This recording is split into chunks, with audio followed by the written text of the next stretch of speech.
ce n'est pas un mouvement qui démarre que ce matin.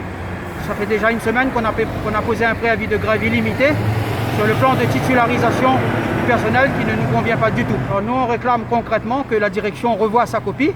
Il faut savoir que les chiffres qu'ils nous proposent ne sont pas du tout en phase avec le nombre élevé de contractuels qu'il y a au niveau de cet établissement, à savoir pour certains plus de 8 ans, 9 ans en contrat. C'est un plan pluriannuel. On a à peu près 426 personnes en stagiairisation. Et c'est sur 3 ans ce plan-là, ce qui revient à 100 et quelques par an à peu près.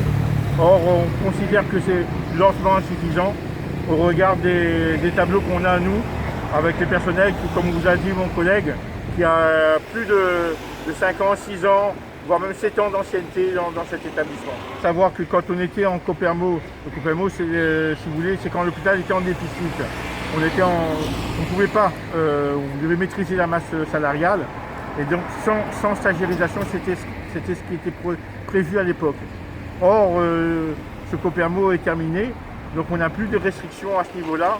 Et on reste quand même sur la même ligne, avec quelques petits en plus, peut-être une 9 en plus ou quelque chose comme ça.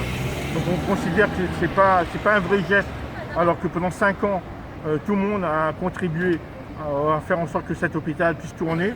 Aujourd'hui, on réclame presque un dû en disant, ben voilà, on a fait les efforts pendant 5 ans, maintenant c'est la direction de faire sa part des choses, c'est-à-dire essayer d'augmenter un peu considérablement le taux de stagiairisation.